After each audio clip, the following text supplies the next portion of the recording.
नमस्कार प्यारे बच्चों, आपका फिर से स्वागत है आपके अपने YouTube चैनल में।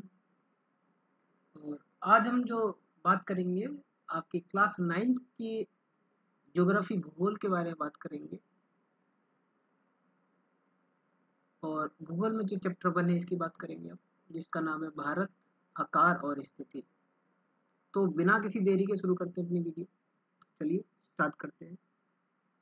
कहते हैं कि भारत की प्राचीनतम संस्कृतियों में से एक है। जो भारत है वो विश्व की होगी, विश्व की प्राचीनतम संस्कृति में से एक है। और पिछले 5 दशकों से भारत में सामाजिक आर्थिक रूप से बहुत बहुमुखी मतलब मल्टी फेस की बात करें उन्नति हुई है। कृषि की बात करें, उद्योग की बात करें, तकनीक की बात करें, सर्वांगीण आर्थिक विकास में अद्भुत प्रगति हुई है लगभग पिछले 5 दशकों से। 5 दशक का मतलब हो गया लगभग 50 वर्ष।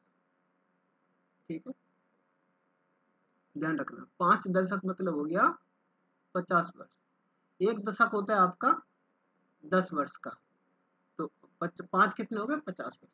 ठीक है, तो इसमें हम बात करेंगे आकार की और स्थिति की।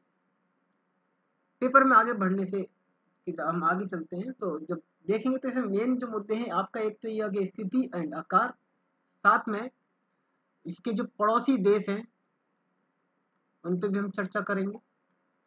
ठीक है, भारत के जो पड़ोसी देश हैं वो क्या है और किस प्रकार से भारत की जो स्थिति है वो बहुत मजबूत है, ये भी हम चर्चा कर लेंगे हिंद महासागर के परिप्रेक्ष्य में। तो स्थिति पे बात करते हैं हम। तो भारत की जो स्थिति है, भारत क्या है, बहुत विशाल देश है, छोटा देश नहीं है, आपने देखा होगा। ठीक है, जो भारत है देखा जाए तो वो स्थिति की बात करें तो भारत की सबसे पहले किसी बात करते हैं तो ये सर्कल है, मान लेते हैं ये अर्थ है और ये बीच में इक्वेटर है। तो जो इक्वेटर है ये अर्थ को 2 डिवाइडेड भागों में कर देता है। मैं आपको बताता हूँ, नीचे की तरफ चलते हैं जब हम बात करते हैं। तो इससे पहले हम पढ़ लेते हैं कि कहता है कि भारत के जो उत्तरी गोलार्ध में स्थित है। ये कहाँ स्थित है? उत्तरी गोलार्ध में। उत्तरी गोलार्ध कहाँ है आप ये देख लेते हैं। ये अर्थ है और अर्थ के ये 2 भागों में बांटते हैं। ये इक्वेटर है आपका, विषुवत रेखा जिसे कहते हैं। और भारत की जो स्थिति है वो इधर है, इधर है भारत आपका। ठीक है, तो भारत इस साइड है, मतलब ये ऊपर वाला हिस्सा जो नॉर्थ हो गया, नीचे वाला हिस्सा साउथ हो गया। मतलब ऊपर वाला हिस्सा उत्तर हो गया, नीचे वाला हिस्सा दक्षिण हो गया। ठीक है, तो जो भारत की स्थिति वो कहाँ पर है? उत्तर में। और ये गोलार्ध है तो इसलिए गोलार्ध हेमिस्फीयर हो गया। ठीक है ना। तो इसका जो मुख्य भाग है 8 डिग्री 4 मिनट उत्तर से 37 डिग्री 6 मिनट उत्तर अक्षांश है। अब ये देखना, जो इसका मुख्य जो भाग की बात कर रहे हैं वो अक्षांश की बात कर रहे हैं, वो कहाँ पर है? 8 डिग्री 4 मिनट उत्तर से 37 डिग्री 6 मिनट उत्तर में। कहता है कि वहीं पर बात की जाए तो 68 डिग्री 68 डिग्री 7 मिनट पूर्व से और 97 डिग्री 25 मिनट पूर्व देशांतर तक है। अब ये देशांतर और अक्षांश क्या होते हैं ये आप लोग पहले से पढ़ते आ रहे हैं 6ठी क्लास से। और आसान है, मैं आपको बता देता हूँ। पृथ्वी पर ये जो आपकी पृथ्वी है, इस पृथ्वी पर जो रेखाएं इस तरह से है, आपने देखा होगा, है ना। इक्वेटर है, ये जो इक्वेटर होगी 0, फिर ये ऐसे ये होती है, ये इस तरह से रेखा जो लेटी हुई है। ठीक है, ये जो लेटी हुई रेखा है, इन रेखाओं को अक्षांश कहते हैं। इन रेखाओं को क्या कहते हैं? अक्षांश कहते हैं। मैं आपको फिर ताकि आपको क्लियर है अगर क्या चीज। ठीक है, तो ये आपसे पूछता है कि भारत का जो मुख्य भाग 8 डिग्री 4 मिनट उत्तर, तो उत्तर है तो हमारा तो इसकी बात कर रहा है वो। तो भारत, ये भारत है और यहाँ से लेके यहाँ तक के बीच का ये जो हिस्सा है, ये जो पोर्शन है, इसकी बात कर रहा है। और कहता है वहीं पे यदि देशांतर की बात करें, देशांतर किसे कहते हैं? तो देशांतर कहते हैं जो रेखाएं खड़ी रहती है हमारी, है ना। इस तरीके से आपने पढ़ा होगा, 6ठी क्लास में आप पढ़ते आ रहे हैं। ठीक है ना, ये देशांतर रेखा है इस तरीके से 360 डिग्री में। ये रेखा है कौन सी? ये देशांतर रेखा है। ठीक है, और ये रेखा है कौन सी थी? ये अक्षांतर रेखा। ठीक है, इसी के साथ में जो कर्क रेखा है वो क्या करती है, 23 डिग्री 30 मिनट उत्तर में देश को लगभग 2 बराबर भागों में बांट देती है। जाहिर सी बात है, एक ऊपर जो ऊपर वाला भाग 2 भाग में बढ़ गया भारत जो हमारा ऐसे है, ये कर्क रेखा ऐसे चलेगी तो ऊपर वाला भाग अलग हो गया, नीचे वाला भाग अलग हो गया। तो जो मुख्य भूभाग के दक्षिण पूर्व में, जो मुख्य भूभाग के दक्षिण पूर्व में अंडमान और निकोबार द्वीप समूह बंगाल की खाड़ी में, और दक्षिण पश्चिम में लक्षद्वीप समूह अरब सागर में स्थित है। अब देखिए, तो ये कह रहा, तो दक्षिण पश्चिम, ये वेस्ट है, ये साउथ है, सॉरी ये ईस्ट है, साउथ तो नीचे वाला है, ठीक है। तो इस पोर्शन में, ये जो पोर्शन है, ये पोर्शन है लक्षद्वीप है, इधर क्या है, लक्षद्वीप आपका क्या है इधर भाई, लक्षद्वीप है, ये रहा, ये जो लक्षद्वीप का जो समूह है वो यहाँ पे, और जो अंडमान द्वीप समूह है वो आपके इधर है, अंडमान द्वीप समूह आपके कहाँ पे, इधर है, ठीक है। ये चीज ध्यान दे लेना, बहुत जरूरी है। और अरेबियन सी, जो अरब सागर है वो इस साइड है आपका, और इधर बंगाल की खाड़ी है, ठीक है, इस साइड आपको बंगाल की खाड़ी है। आपने देखा है कि जो भारत है, भारत का जो पेनिनसुलर है वो इस तरीके से है, तो इस साइड आपका पड़ गया वेस्ट यानी कि पश्चिम, ये आपका क्या पड़ गया, पश्चिम हो गया, और ये हो गया पूर्व। तो पूर्व में अंडमान निकोबार है और पश्चिम में लक्षद्वीप आइलैंड, ठीक है। और लक्षद्वीप आइलैंड की जो है, जो कहाँ लाई करता है, ये है अरब सागर है, अरब सागर है इधर आपका, और यहाँ पे बे ऑफ बंगाल है, बंगाल की खाड़ी है, ये मैंने ऊपर दोबारा बता दिया। अब अपने एटलस की सहायता से द्वीपों के विस्तार के बारे में जानकारी प्राप्त कर सकते हैं। अब कहता है कि 2004 में जो था कि सुनामी आई, सुनामी के कारण क्या, जो इंदिरा पॉइंट है, इंदिरा पॉइंट जो भारत का सबसे दक्षिणी बिंदु है, वो समुद्र में जलमग्न हो गया था, डूब गया था, ठीक है। सुनामी कब आई, 2004 में आई थी। 2004 में सुनामी इतनी तेज थी कि जो भारत का सबसे दक्षिणतम बिंदु था, वो कौन सा बिंदु था, इंदिरा गांधी था, ये बिंदु डूब गया था। तो इस इंदिरा गांधी बिंदु मतलब इसका जो फिर अक्षांश क्या था, ठीक है, क्योंकि कह रहा कि जो सबसे जो दक्षिणी में बात करते हैं, जो इसका है भाग, मुख्य भाग 8.4, लेकिन इंदिरा गांधी का था 6 डिग्री 4 मिनट नॉर्थ, ये भारत का लास्ट बिंदु था। अब जो 8 डिग्री 4 मिनट है, ये किसका है, ये आपका कन्याकुमारी का, ये आपका जो आखिरी बिंदु है भारत का जो दक्षिण में है, वो कन्याकुमारी का ही है। पहले इंदिरा जो बिंदु था वो क्या है, 6 डिग्री 4 मिनट नॉर्थ में था, ठीक है। आकार की बात करते हैं, थोड़ा सा मैं आपको नक्शे में समझा दूंगा कि आकार की हम बात करें तो भारत का जो कुल क्षेत्रफल है वो 32.8 लाख वर्ग किलोमीटर है। तो ये देखिए कि ये सिर्फ क्षेत्रफल की दृष्टि से है, क्षेत्रफल की दृष्टि से, और क्षेत्रफल के स्वरूप में विश्व के कुल देशों में भारत का 7वां स्थान है। कितना स्थान है भारत का, 7वां स्थान है। कितना स्थान है, 7वां स्थान है। मतलब भारत जो 7वां सबसे बड़ा देश है, किसके, क्षेत्रफल के दृष्टिकोण में, ठीक है। और जनसंख्या के दृष्टिकोण में भारत इस वक्त तो पहले नंबर पे आ चुका है, ठीक है ना,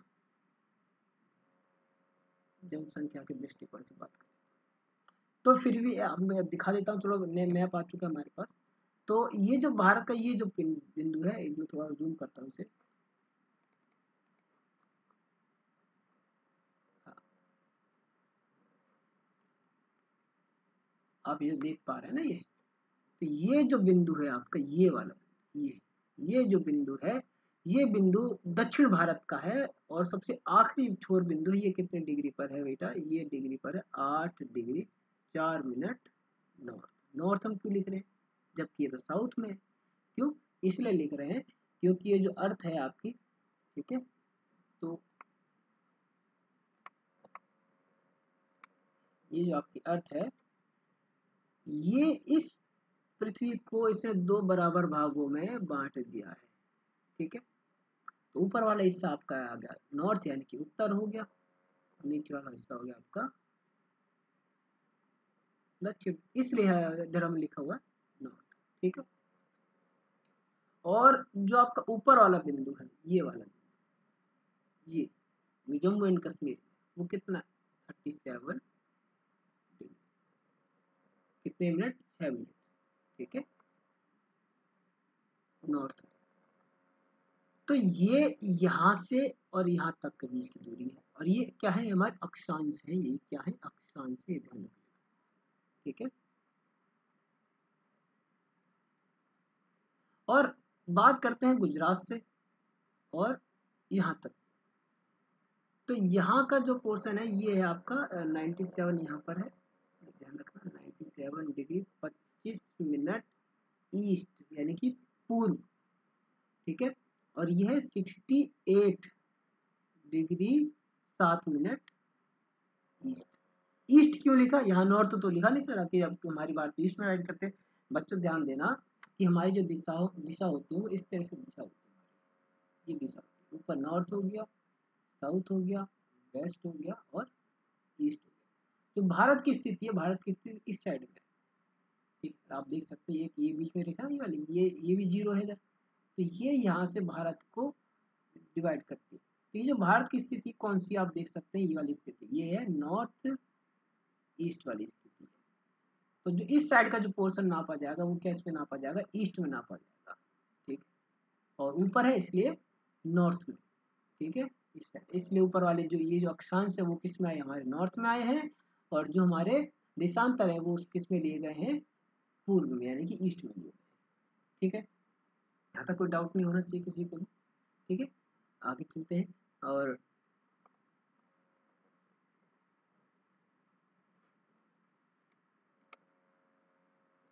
भौगोलिक दृष्टि से जब कहता है कि भौगोलिक जो क्षेत्रफल है, जो कुल जो भौगोलिक क्षेत्रफल है उसका 2.4% हिस्सा किसके पास है, भारत के पास है। किसके पास है बेटा, भारत के पास है। यदि इसमें जितनी भी जमीन है लैंड है उसमें 2%, यदि हम बात करें, यदि आपकी उत्तर अमेरिका की इसकी बात, उत्तर अमेरिका है, आपका दक्षिण अमेरिका है, अंटार्कटिका है, ऑस्ट्रेलिया है, एशिया रहा आपका, एशिया का तो पूरा महाद्वीप ही है।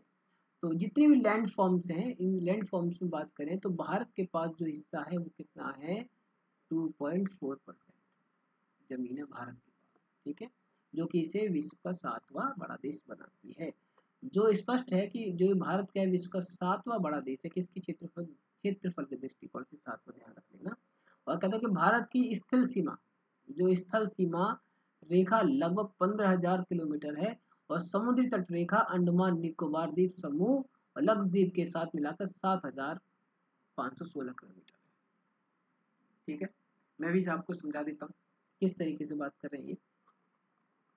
ये कह रहे हैं कि जो मेन लैंड मतलब जो पूरा है भारत का, जो पूरा जितना भी नक्शा है इसमें आप ये जो बाउंड्री देख रहे हैं ना, ये सारी जो बाउंड्री है, ये बाउंड्री जो देख रहे हैं आप, ये वाली सारी जितने भी है बाउंड्री भारत की, ये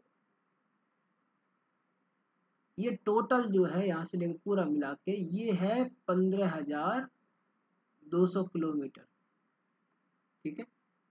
और वही बोलता है कि कोस्ट लाइन, ये कहता है कि कोस्ट लाइन, कहता है कोस्ट लाइन मतलब है कि यानी कि जो समुद्र रेखा ये वाली, सिर्फ ये वाली जहाँ से मैंने शुरू करा है, मैं थोड़ी थिकनेस और बढ़ा देता हूँ इसकी ताकि समझ में आए। तो ये वाली ये वाली बात कर रहा है, सिर्फ यहाँ तक। तो ये यहाँ तक की है, ये है आपकी 7,516 किलोमीटर, ठीक है। ये कितनी है आपकी 5,016 किलोमीटर, ठीक है। तो चीजें क्लियर, मतलब ये जो लैंड जो संपूर्ण जो इसकी सीमा है वो 15,200 किलोमीटर है, और जो तटीय रेखा है वो कितनी 7,016 किलोमीटर, ठीक है। चलिए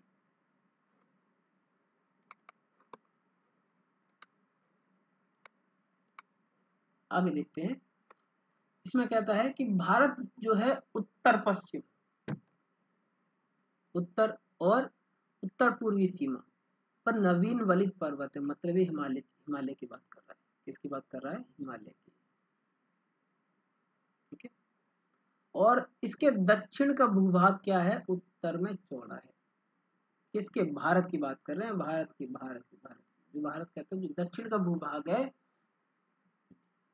दक्षिण का भूभाग उत्तर में जाके चौड़ा हो जाता है, ठीक है, मतलब पर्वत की बात करें। और 22 डिग्री उत्तरी अक्षांश से हिंद महासागर की ओर सकरा होता गया। जो 22 डिग्री है वहां से ही सकरा हो गया। यहाँ पे आपको दिखाता हूँ मैं, ये जो देखिए अब ये 22 डिग्री है ना, देखो इस ये 20 है, 21 होगा, ये 22 होगा। यहाँ से ये कह रहा है कि यहाँ से ये सकरा होता चला गया, मतलब यहाँ से क्या कह रहा है, ये यहाँ से इस पॉइंट से ये संकुचित होता चला गया, नैरो होता चला गया, नैरो। ठीक है, चलिए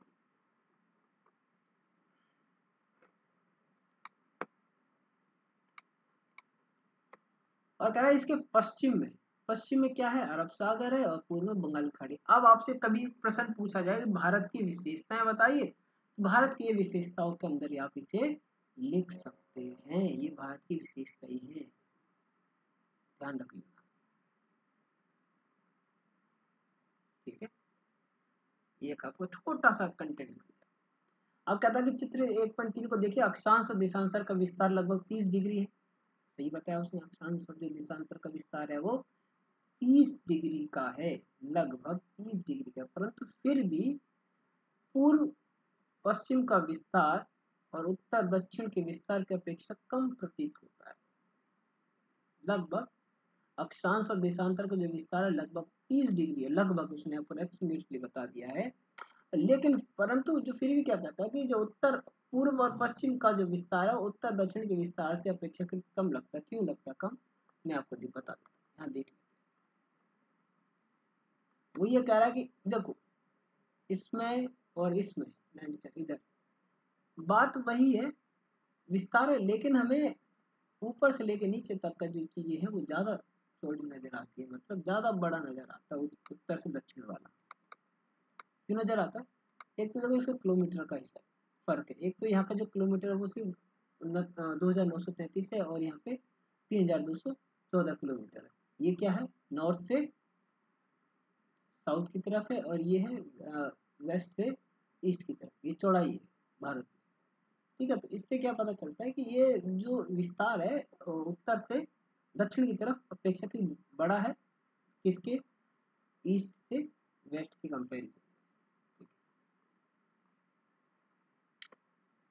कहता है कि गुजरात से अरुणाचल प्रदेश, क्या कहता है, अरुणाचल जो प्रदेश के स्थानीय समय में 2 घंटे का अंतर है। क्यों 2 घंटे का, अतः कहता है कि 82.5 डिग्री 30 मिनट पूर्व देशांतर रेखा को भारत का मानक यमुनोत्तर माना गया है, मतलब ISD,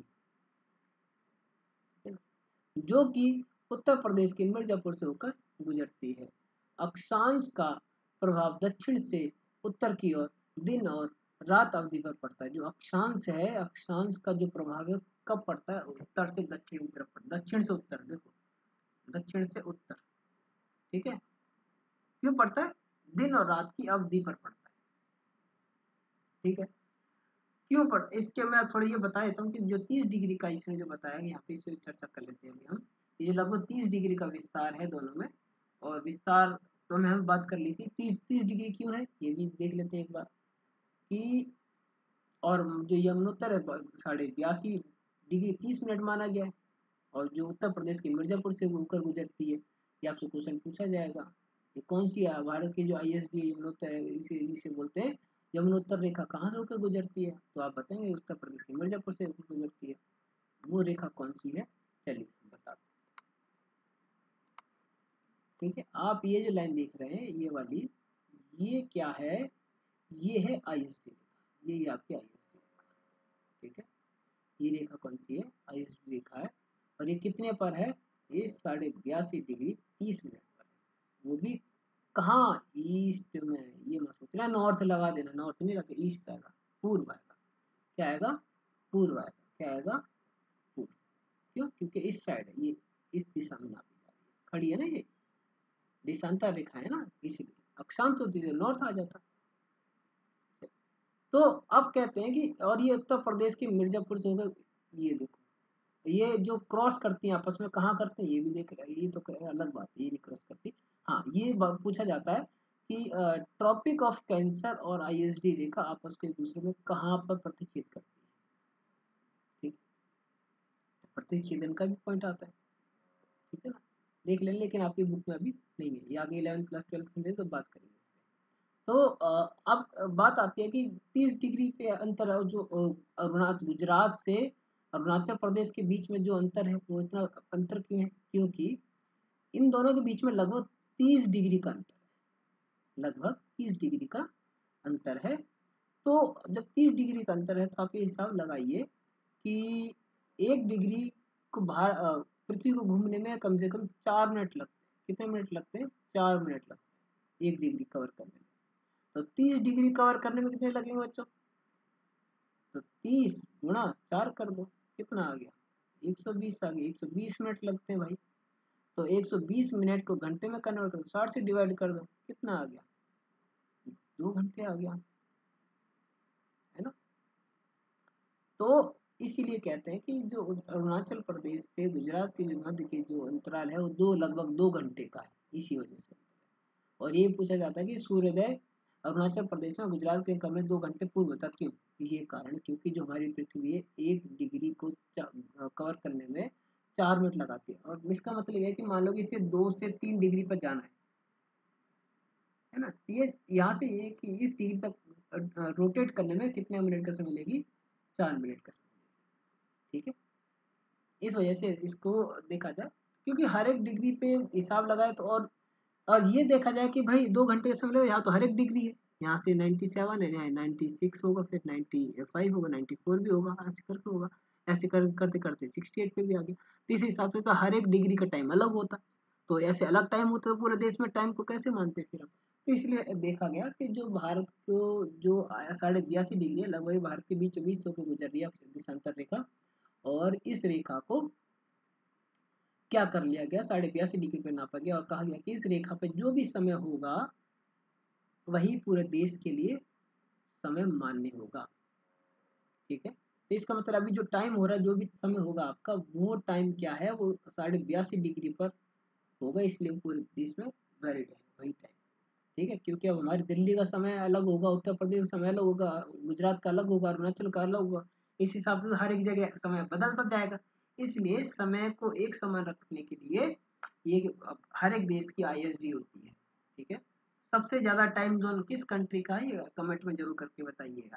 ठीक है, मैं हिंट देता हूँ कि जो रूस है, रूस के पास सबसे ज्यादा टाइम जोन है, पर कितने टाइम जोन है ये आप पता करके बताइए। ठीक है, चलिए अब आते हैं भारत और विश्व पर। बहुत जल्दी जल्दी चर्चा करेंगे इसके ऊपर, ठीक है, ज़्यादा समय नहीं लेना। कहता है कि जो भारतीय भूखंड एशिया महाद्वीप के पूर्व और पश्चिम के मध्य में स्थित है। जो भारतीय भूखंड है वो कहाँ पर है? एशिया महाद्वीप के पूर्व में। जो एशिया जो महाद्वीप है इसके पूर्व में आता है, और पश्चिम के मध्य में, जो पश्चिम है उसके मध्य में आता है। ये भारत है हमारा। ठीक है, ये इंडिया है। तो भारतीय भूभाग क्या है? एशिया महाद्वीप का दक्षिण विस्तार है। जो जो हमारा जो भारत है वो एकदम दक्षिण में है। जो एशिया है उसका दक्षिण महाद्वीप है, दक्षिण के अंदर आता है एशिया। ये कि चीन ऊपर है, चीन नॉर्थ में आ गया, भारत हमारा दक्षिणी विस्तार है। हिंद महासागर जो कि पश्चिम में यूरोप देशों और पूर्वी एशियाई देशों को मिलाता है। जो हमारे हिंद महासागर है यूरोपीय देशों को मिलाता है, साथ में पश्चिमी देश पूर्वी देशों को भी हमसे जोड़ता है। भारत को केंद्र स्थिति प्रदान करता है। भारत को क्या करता है? ये केंद्र स्थिति प्रदान करता है। क्या? हिंद महासागर, यह लिखना पड़ेगा। हिंद महासागर के बारे में पूछ सकते हो। कहते हैं, कहता है कि दक्षिण का जो पठार है हिंद महासागर के शीर्षवत फैला हुआ है। शीर्षवत मतलब उसके जैसे जैसे उसके शीर्ष के ऊपर चढ़ती गाड़ी, वैसे ये तो इसका जो पठार है वो भी फैला ही हुआ है। ठीक है, साथ के साथ चल रहा है, बिल्कुल एकदम साथ के साथ चल रहा है। जो पठार है वो साथ के साथ ही चले जा रहा है। और पश्चिम एशिया, अफ्रीका और यूरोपीय देशों के साथ साथ पूर्वी एशिया के देशों से भी पूर्वी तट के मध्य से निकटतम संबंध बनाए हुए हैं। देखो ये बहुत बड़ी बात कही है। पश्चिम एशिया से, दूसरा अफ्रीका से, यूरोपीय देशों के साथ साथ पूर्वी एशियाई देशों से भी पूर्वी तट के माध्यम से, जो पूर्वी तटीय वाला जो तटीय वाला, इससे इसने संबंध बनाए रखा है। कहता है कि हिंद महासागर में भी देश की तटीय सीमा भारत जैसी नहीं है। जो हिंद महासागर में किसी भी देश की जो है सीमा भारत जैसी नहीं है। क्यों? भारत की इसी महत्वपूर्ण स्थिति के कारण एक महासागर का नाम इसके नाम पर रखा गया, जिसे कहा जाता है हिंद महासागर। देख लेना, किसी भी कंट्री के नाम पर कोई भी ओशियंस का नाम नहीं है, बस सिर्फ भारत के नाम पर ही इसे ओशन के इंडियन ओशन या हिंद महासागर कहा जाता है। ठीक है, तो आपसे क्वेश्चन पूछा जा सकता है कि जो सुएज नहर 1869 में इसे खोला गया था। भारत और यूरोप के बीच की दूरी 7,000 किलोमीटर कम हो गई थी इसे खोलने से। इससे व्यापार भी बहुत सुगम हो चुका था। ठीक है,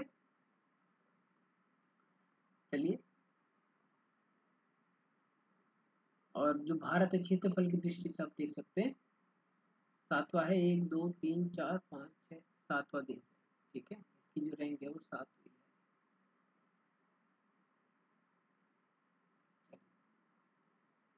और जो प्रति व्यक्ति आय के सिस्टम इसमें नहीं दे रखा, आगे चलिए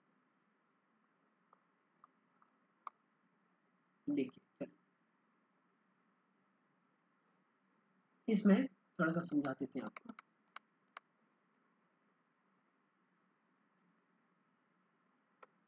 जो भारत की जो सीमा है, ये वाली जो सीमा है, ये पेनिनसुलर कहलाई जाती है, प्रायद्वीप जिसे कहते हैं। तो इसके पश्चिम में है अरब सागर, जहाँ पे लक्षद्वीप है, और इसके पूर्व में बंगाल की खाड़ी, जहाँ अंडमान निकोबार द्वीप समूह भी स्थित है।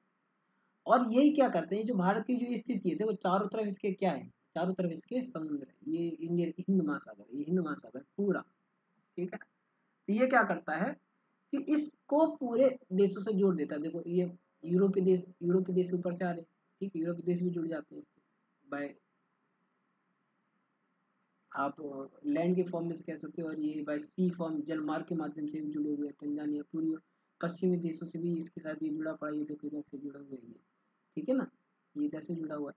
कई सारी चीजें हैं जो कि हमें बताती हैं कि जो भारत की स्थिति बहुत मजबूत है। और क्योंकि भारत जो है बिल्कुल मध्य में पड़ जाता है, क्यों, क्योंकि इसके जो पूर्वी देश से और जो पश्चिमी देश के मध्य में स्थित है, और जिसके कारण देखो ये पूर्वी देश इधर है, ये पश्चिमी देश इधर से, तो भारत की स्थिति क्या है, एकदम बीचों बीच में है, जो कि भारत को एक मजबूत स्थिति प्रदान करता है। इसी विशेषता के कारण भारत अपने आप में एक अहम नाम भूमिका अदा करता है, व्यापार के माध्यम से भी। और इसी वजह से इस भारत के नाम पर ही एक ओशियन का नाम दिया गया, जिसे हिंद महासागर के नाम से जाना जाता है। चलिए देखते हैं आगे। ये कहता है कि भारत का विश्व के देशों के साथ संपर्क बहुत पुराना है, परंतु जलमार्ग की अपेक्षा अधिकतर भूभागों से ही होता था व्यापार, जो भी था। ठीक है, और जो उत्तरी पर्वतों के दर्रे से अनेक यात्री प्राचीन काल में भारत आए, और समुद्री मार्ग वह उस समय बाद ज्ञात हुआ, लेकिन उस समय तक ज्ञात नहीं था, बहुत बाद में पता चला। जब अंग्रेज लोग आ गए, उन्होंने 1498 में भारत की खोज की, तो उसके बाद पता चलता है कि हाँ जी, भारत भी कोई एक देश है, जल मार्ग के हम से व्यापार कर सकते हैं। कहता है कि इन प्राचीन समय से इन मार्गों से विचारों और वस्तुओं का भी आदान प्रदान होता रहा है, जाहिर सी बात है, होता है बिल्कुल। और पश्चिम मध्य भारत का जो पश्चिम मध्य और पूर्वी एशिया तथा दक्षिण एशिया के पड़ोसी देशों के साथ एक अद्भुत संपर्क रहा है। भारत का जो पश्चिम मध्य और पूर्वी एशिया, पश्चिम पश्चिम मध्य और पूर्वी एशिया के साथ बहुत अच्छे संबंध रहे भारत के। और इसी प्रकार उपनिषदों के विचार, रामायण के पंचतंत्र की कहानियां, भारतीय अंक एवं दशमलव प्रणाली आदि संसार के विभिन्न भागों तक पहुंचे हैं। ठीक, और जैसे मसाले हो गया, व्यापार की बात करें तो देखो इस संस्कृति चीजें, कई सारी भाषाएं पहुंचती हैं, किताबें पहुंचती हैं, पांडुलिपियां पहुंचती हैं। तो साथ में जो मसाले हैं, मलमल आदि के कपड़े हैं, व्यापार के अन्य सामान भारत से भिन्न देशों को ले जाए जाते थे। और इसके विपरीत यूनानी स्थापत्य कला, पश्चिमी एशिया की वास्तुकला के प्रत्येक गुम्बदों का प्रभाव भारत में भी देखने को मिलता है। क्योंकि उन लोगों के भी हमारे साथ जब व्यापार होता है, तो कहीं ना कहीं हम सिर्फ व्यापार ही नहीं करते, हम कई चीज़ों को आदान प्रदान भी करते हैं, अपनी भाषा को, अपनी संस्कृति को। ठीक है, अपने यहाँ उत्पादित जो वस्तु है उसका भी आदान प्रदान करते हैं, जिससे कि चीज़ों का उसके बारे में जानकारी रखते हैं कि ये चीज़ हमारे यहाँ है और जिसकी उनके यहाँ है, जिससे कि हम चीज़ों का आदान प्रदान कर सकते हैं। भाषा का है, कई सारी चीज़ें हैं। अब बात करते हैं भारत के पड़ोसी देश। ध्यान रखना कि पर जो भारत की जो स्थिति है, इसमें एक महत्वपूर्ण है, इसमें से प्रश्न हमेशा पूछा जाता है। ठीक है ना, आप ये चीज़ों को कंप्लीट रख लीजिएगा, क्योंकि भारत और उसके विश्व, भारत और जो विश्व से इसे क्वेश्चन पूछा जाता है हिंद महासागर को लेके हमेशा। ठीक है ना, तो इंडियन को लेके क्वेश्चन पूछा जाएगा, ध्यान रख लीजिएगा। आगे चलते हैं भारत के पड़ोसी देश। अब भारत के पड़ोसी देश कितने हैं, आप देख लेना। भारत का जो दक्षिण एशिया में एक महत्वपूर्ण स्थान है, और भारत के 28 राज्य हैं, और 8 केंद्र शासित क्षेत्र हैं। ठीक है। और भारत की जो भूमि की जो सीमाएं हैं वो भारत की भूमि की सीमाएं उत्तर पश्चिम में पाकिस्तान से, अफगानिस्तान से, उत्तर में चीन से, नेपाल से और भूटान के साथ साथ म्यांमार बांग्लादेश के साथ जुड़ी हुई है। आप देखना कितने देश हो गए, लगभग 7 या 8 देश होंगे, 7 देश होंगे, ज़्यादा नहीं होंगे मेरे ख्याल से। पाकिस्तान 1, अफगानिस्तान 2, चीन 3, नेपाल 4, भूटान 5, म्यांमार 6 और बांग्लादेश 7, 7 देश है जो भारत के पड़ोसी देश है। ठीक है, याद रख लीजिएगा, पूछा जा सके भारत के पड़ोसी देशों के नाम लिखिए तो कितने देश हैं? 7 देश। कहते हैं कि सन 1947 से पूर्व भारत में 2 प्रकार के राज्य थे, प्रांत और रियासत। वायसराय द्वारा नियुक्त अंग्रेज अधिकारी प्रांतों पर शासन करते थे और रियासतों का शासन स्थानीय शासकों द्वारा पैतृकता के आधार पर अंग्रेजी शासकों की संप्रभुता के मानकर स्वायत्त किया जाता था। मतलब जो वहाँ के जो लोकल राजा थे वही रूल करते थे, लेकिन अंडर दी ब्रिटिश ऑफिसर। ये भारत के राज्य हैं। ठीक है, और ये चीज जो है ध्यान रखना, नहीं अपडेटेड है, 2023-24 वाले ही कंटेंट चल रहा है हमारा। तो कोई बच्चा 29 राज्य ना लिख के आए, हमारे पास अभी 28 राज्य ही हैं, ज़्यादा राज्य नहीं है। कोई बच्चे 29 लिख दिए हैं और कोई 8 ही केंद्र शासित हमारे साथ राज्य हैं। ठीक है, 29 नहीं है, कितने हैं? 28 है, ध्यान रख लेना। ये 28 साफ साफ लिखा हुआ है इधर। कई बच्चे 29 लिख दें और यूनियन टेरिटरी यदि कोई ना लिखता है तो भी आंसर गलत है, उसका 9 नहीं लिखना, 8 ही लिखना है। कितनी यूनियन टेरिटरी हमारे पास? 8 है। ठीक है, देखिए इसमें जो तेलंगाना में बता देता हूँ कि जो तेलंगाना है वही 29 जो हिस्सा हुआ था, 28 में से 29 राज्य हुए थे, तो तेलंगाना राज्य था। जो हमारा 29वां राज्य था, कौन सा राज्य था वो? 29वां राज्य कौन सा था? तेलंगाना था हमारे पास। ठीक है, ध्यान रख लीजिएगा। और आर्टिकल 370 हटाने के बाद जो राज्य जो राज्य था उसको कन्वर्ट कर दिया यूनियन टेरिटरी में। वो क्या है? आपका ये हिस्सा है, ध्यान रख लीजिएगा। ठीक है, जम्मू एंड कश्मीर एक अलग यूनियन टेरिटरी, लद्दाख एक अलग यूनियन टेरिटरी, केंद्र शासित राज्य। ठीक है, ध्यान रख लीजिएगा। और दमन और दीव और दादर नागर हवेली को एक कर दिया, इसलिए यहाँ पे यदि दो हो जाते तो बढ़ जाते ना, लेकिन दमन दीव और दादर नागर हवेली को एक ही मर्ज कर दिया, एक ही यूनियन टेरिटरी बना दी, इसीलिए ये 2 अलग अलग बन गई। इसलिए टोटल हमारे पास 8 यूनियन टेरिटरी हैं। यूटी कितने हैं हमारे पास? 8 है। और स्टेट कितने हमारे पास? 28 है। क्यों? क्योंकि जो जम्मू कश्मीर था उसको हटा दिया, तो एक राज्य 29 में से वैसे ही कम हो गया, 28 हो गया ना, तो इसको कन्वर्ट कर दिया यूनियन टेरिटरी में। तो इधर इन दोनों को एक कर दिया, ऑटोमेटिकली अल्टीमेटली कहीं ना कहीं सेपरेट कर दिया। 28 राज्य हैं और 8 यूनियन टेरिटरी। चलिए, कहता है कि दक्षिण में समुद्र पार हमारे पड़ोसी 2 द्वीप समूह राष्ट्र श्रीलंका और मालदीव है। मालदीव आपका इधर देख सकते हैं, ये मालदीव है और ये हमारा यहाँ पे श्रीलंका है। भारत और श्रीलंका के बीच ये क्वेश्चन पूछा जाता है, एक छोटा समुद्री रास्ता पाक जल संधि और तथा मन्नार की खाड़ी है। ठीक है? मालदीव लक्षद्वीप के दक्षिण में स्थित है। अब दक्षिण में कैसे स्थित देख लेते हैं। देखो ये हमारा लक्षद्वीप है, ये है हमारा लक्षद्वीप और इसके दक्षिण में स्थित है मालदीव। ठीक है, और जो हमारा श्रीलंका है ये पाक संधि के द्वारा हमारी जो छोटी सी ये छोटी सी जगह है यहाँ पे जुड़े हुए हैं। मन्नार की खाड़ी है, इस रास्ते इसके बीच में आपस में जुड़े हुए हैं। अपने पड़ोसी देशों के साथ भारत के भौगोलिक और ऐतिहासिक संबंध बहुत अच्छे रहे हैं। अपनी एटलस में एशिया और मानचित्र को देखें और भारत कैसे अलग दिखाई देता है इसके बारे में पता करें।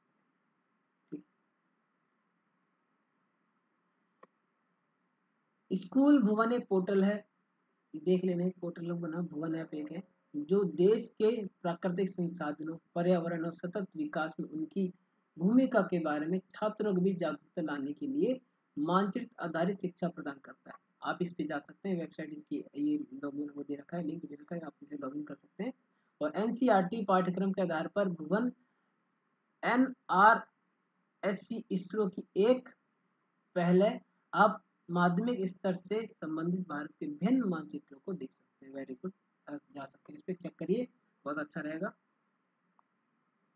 और इसी के साथ आपका चैप्टर हो गया कंप्लीट और आप इन चैप्टर को कर लीजिएगा।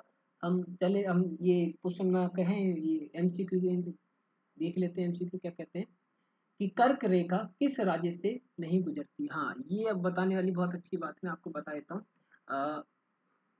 तो पहले जो मैं बता रहा हूँ उसको याद कर लीजिए। देखिए,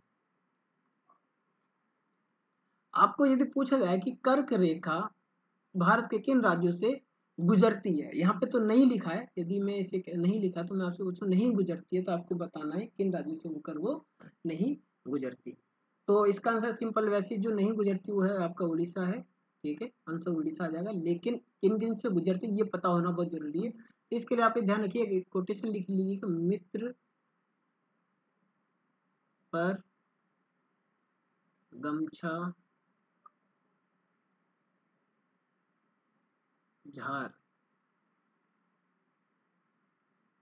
ठीक है, देखिए नी से हो जाएगा आपका मिजोरम,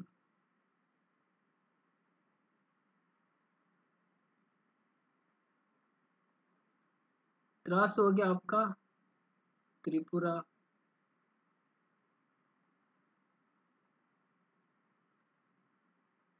पा से हो गया आपका पश्चिम बंगाल, रा से हो गया आपका राजस्थान,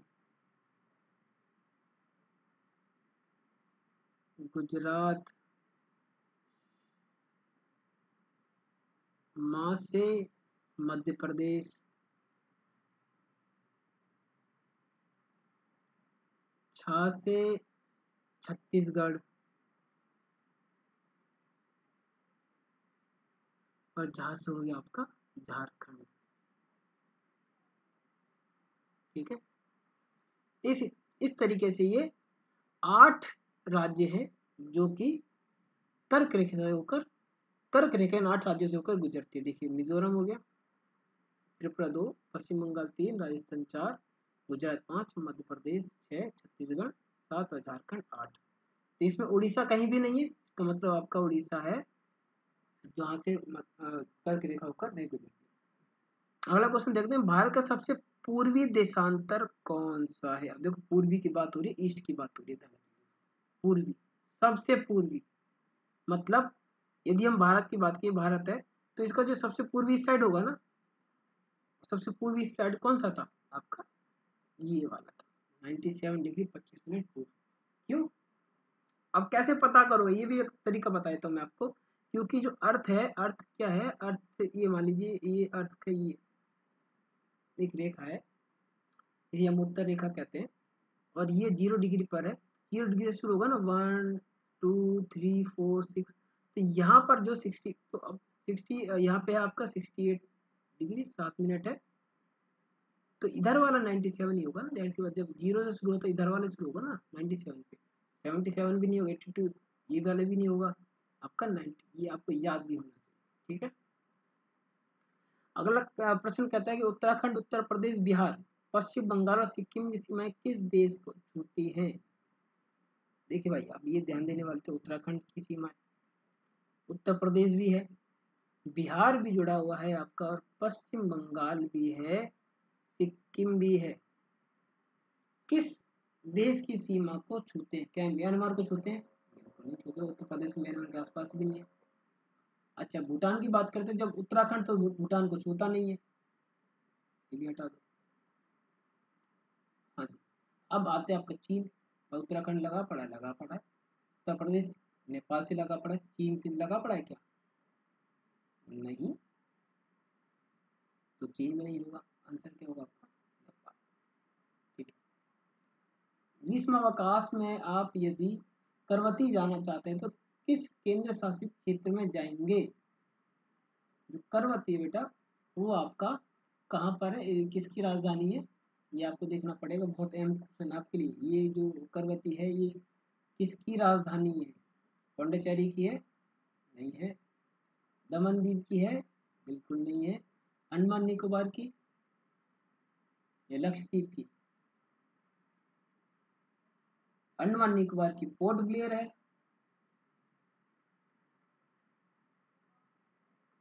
तो किसकी बची? जो करावती है वो लक्षद्वीप की राजधानी है और यही केंद्र शासित राज्य है। ठीक है,